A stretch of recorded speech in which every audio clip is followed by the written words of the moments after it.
অন্তরিক্ষ জুড়ে তেজনিধি দিনমণির আধিপত্য বিস্তার করছে। ভোর হয়েছে যে, সূর্য যেন আজ খেপেছে।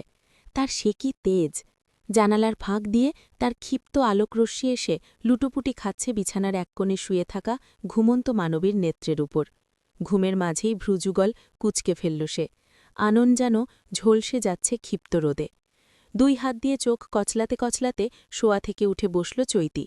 দেয়াল ঘড়িটার দিকে তাকিয়ে চোখ ছানা বড়া হয়ে গেল। সকাল 10:34। পুরো রুমে চোখ বুলিয়ে নিল। সে ছাড়া আর কোনো মানুষ নেই।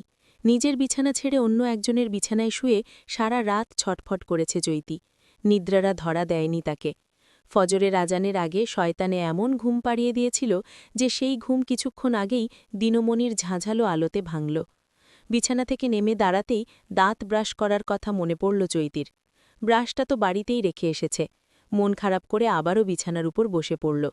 এমন সময় রুমের দরজা খুলে ভেতরে প্রবেশ করল প্রহন। বিছানায় বসে থাকা চৈতির দিকে তাকিয়ে বলল, পিচ্চি, ঘুম ভাঙল?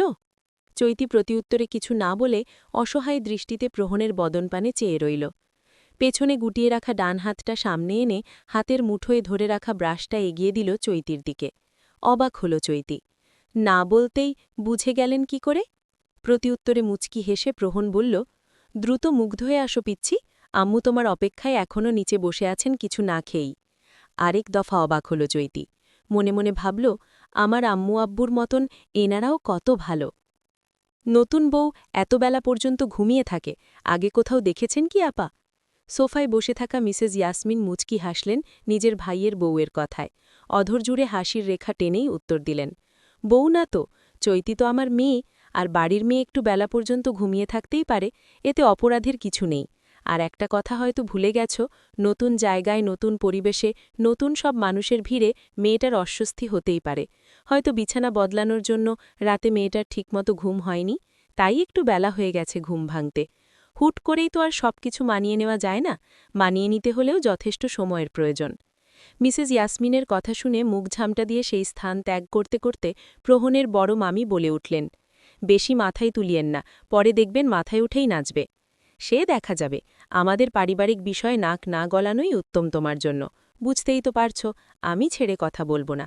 অপমানিত হয়ে রেগে গটগট করে চলে গেলে প্রহনের মামি।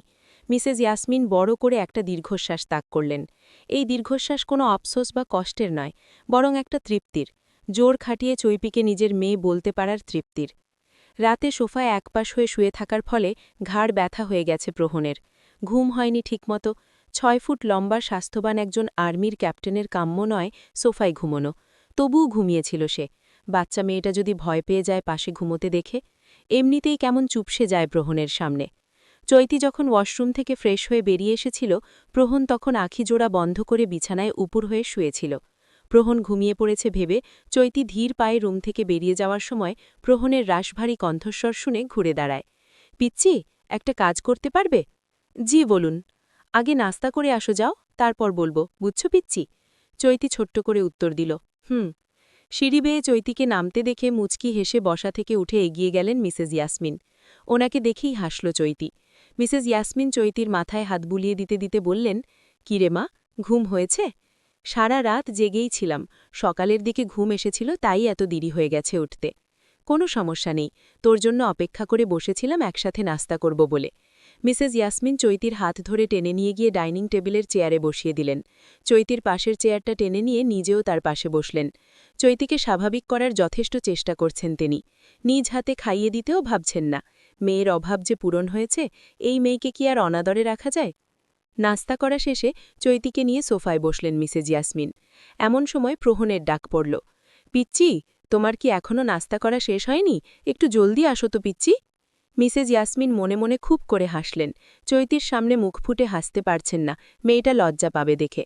তবে মনে মনে খুব খুশি হলেন এই ভেবে যে ছেলেটা সবকিছু মানিয়ে নেওয়ার চেষ্টা করছে। চৈতি অভিযোগ করল মিসেস ইয়াসমিনের কাছে, আচ্ছা, আমাকে কি পিচ্চি বাবুদের মতো দেখতে? মিসেস ইয়াসমিন মুচকি হেসে বললেন, একেবারেই না। রূপকথার গল্পে রাজার যেই রাজকন্যা আছে, ঠিক তার মতন দেখতে আমার সোনামাকে। কথাটা বলেই চৈতির কপালে চুমু খেলেন মিসেস ইয়াসমিন। রুমে যা, প্রহন ডেকেছে। চৈতি চোখ ছোট ছোট করে বলল, প্রহনকে?